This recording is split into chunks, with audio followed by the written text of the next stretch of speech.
¿Por qué la Iglesia de Jesucristo se restauró en Estados Unidos? Muchas personas que creen en teorías conspirativas atacan a la Iglesia por tener su sede administrativa en Estados Unidos y hasta teorizan erróneamente que los misioneros que la Iglesia envía alrededor del mundo son espías del gobierno norteamericano. Pero hoy te voy a contar la verdad sobre todo esto. La Iglesia de Jesucristo de los Santos de los Últimos Días se organizó como tal en 1830 en Estados Unidos. Para esos tiempos, Estados Unidos ya era un país constituido en libertad. En la primera enmienda de dicha constitución, redactada en 1787, ya se protegían los derechos a la libertad de religión y a la libertad de expresión sin interferencia del gobierno.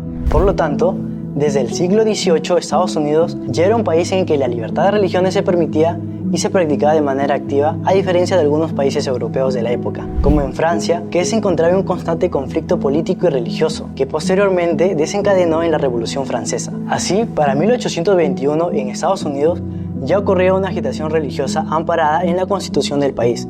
Y es entonces cuando José Smith, quien en ese tiempo era un jovencito de 14 años, se encontraba confundido por las diferentes denominaciones cristianas que debatían entre ellas. Así decidió preguntar a Dios en oración cuál era la iglesia y a cuál debería unirse para encontrar la salvación de su alma. Producto de esa oración de fe, recibió lo que conocemos como la primera visión, en la que se le declaró que no debía unirse a ninguna iglesia de la época porque seguían preceptos humanos como si fueran la ley de Dios, y que más adelante recibiría instrucción para restaurar la iglesia que Jesucristo mismo organizó cuando estuvo predicando en la tierra, es decir, una organización guiada por un profeta, apóstoles y con autoridad de Dios. Para 1830, cuando José ya tenía alrededor de 25 años, pudo reunir la cantidad mínima necesaria de fieles para poder organizar una iglesia en Estados Unidos, y así, amparado la constitución de su país, restauró la Iglesia de Jesucristo.